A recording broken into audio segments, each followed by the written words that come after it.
ખબરોમાં વાત કરીએ સાહેબ મારી પાયલ મને પહેલા બહુ પ્રેમ કરતી હતી. મને એવું હતું કે તે મારી સાથે જ લગ્ન કરશે. હું જ્યારે તેને મળતો ત્યારે હું પ્રેમનો પ્રસ્તાવ પણ રાખતો હતો, પરંતુ મને લગ્નની મનાઈ કરતી હતી. બસ આ વાત મને સારી ન લાગી. આ માટે મેં મારા ભાઈની મદદ લીધી. પછી તમને આગળ ખબર જ છે.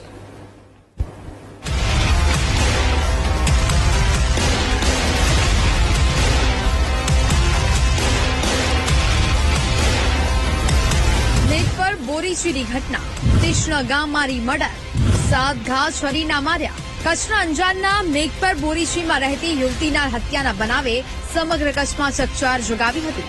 વ્યવસાય નર્સિંગનું કામ કરતી યુવતી તેના ઘરે હતી ત્યારે અજાણ્યા શખ્સોએ ઘરે આવી છરી વડે યુવતીને મોતને ઘાટ ઉતારી હતી. યુવતીની માતા રાત્રે ઘરે ફરતા તેને પુત્રીની લોહીથી લથપથ લાશ જોઈ હતી, જે બાદ પોલીસે સમગ્ર બનાવ બાબતે તપાસ કરી હતી. પાયલ ઉત્તમ ચંદાણીની હત્યા. બપોરે 1:30 વાગે ખૂની ખેલ, 2 શખ્સ હત્યા કરી ફરાર. ફરિયાદી પોતાની બહેન પાયલ, માતા નિશાબેન અને નાની ભોપીબેન સાથે એક જ ઘરમાં રહે છે, જેમાં ફરિયાદી ગાંધીધામ ખાતે એક દુકાને અને મરણ જનાર પાયલ આદિપુરમાં દાસ અલાયટની હોસ્પિટલમાં રિસેપ્શનિસ્ટ તરીકે કામ કરતી હતી. તેમજ ફરિયાદીની માતા તથા નાનીમાં 2 વૃદ્ધોના કેરટેકર તરીકે નોકરી કરે છે. સૌ સવારમાં 9-10 વાગે નોકરી પર નીકળી જાય છે અને રાત્રે 8 વાગે ઘરે પરત ફરે છે. ફરિયાદીની બહેન બપોરના ભાગે એકલી હતી ત્યારે તેનો લાભ લઈ કોઈ અજાણ્યા શખ્સ ઘરમાં ઘૂસી આવી તીક્ષ્ણ હથિયાર વડે ફરિયાદીની બહેનને શરીરે બેફામ ઘા મારી ક્રૂરતાપૂર્વક તેની હત્યા કરી નાખી હતી.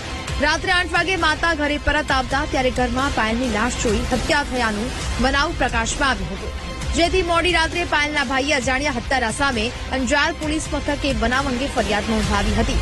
પાયલનો હત્યારો ઝડપાયો. પ્રેમી નીકળ્યો વેરી. સાવકા ભાઈની મદદ લઈ મર્ડર કરી. દોડા દિવસે ઘરમાં ઘૂસીને પાયલની હત્યાનો બનાવ સામે આવતા પોલીસ દોડતી થઈ હતી, જેમાં ગુનાની ગંભીરતાને જોઈ અંજાર પોલીસે અલગ અલગ ટીમો બનાવી યુવતીની હત્યા કરનાર તેનો પ્રેમી 25 વર્ષીય કરણ પ્રેમજી સોલંકી, રહેવાસી અંતરજાળ ગાંધીધામ, અને સાવકો ભાઈ વિશાલ ખેમનાણી ને પોલીસે ગણતરીના કલાકોમાં ગાંધીધામમાંથી ઝડપી પાડ્યા છે, જેમાં પોલીસે 2 આરોપી પાસે એક બાઇક અને 3 મોબાઈલ ફોન કબજે કર્યા હતા. અલગ અલગ સીસીટીવી કેમેરા તેમજ હ્યુમન સોર્સેસના આધારે તપાસ કરેલ હતી, જેમાં કરણ સોલંકી નામના યુવાનની કે જેની મણજના યુવતી સાથે મિત્રતાનો સંબંધ હોય તેની પૂછપરછ કરતા આ કરણ સોલંકીએ પોતે તેમજ પોતાના મિત્ર વિશાલ ખેમનાણી કે જે મણજના યુવતીનો સાવકો ભાઈ છે તેની તે બંને ભેગા મળીને આ ખૂનનો બનાવ કરેલ હોય એવાની કબૂલાત આપતા પોલીસ દ્વારા બંને આરોપીની અટક કરવામાં આવેલી. શા માટે પ્રેમિકાની હત્યા કરી? શું હતો માથાકૂટનો મુદ્દો?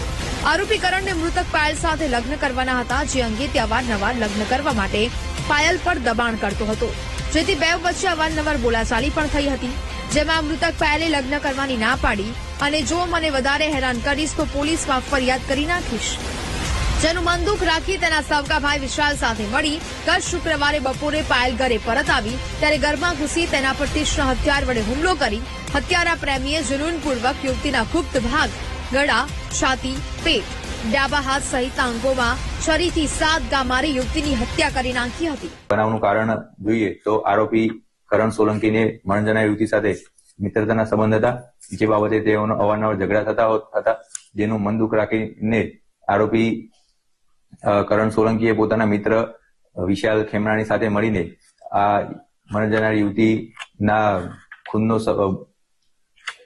ખૂનના કાવતરાનો પ્લાન કરેલ હતો અને એ આધારે ગઈકાલે સાંજે મરણ જનાર યુવતી પોતાના ઘરે એકલી હોતા એની એકલતાનો લાભ લઈને આ પોતાના આખા કાવતરાને અંજામ આપેલો હતો.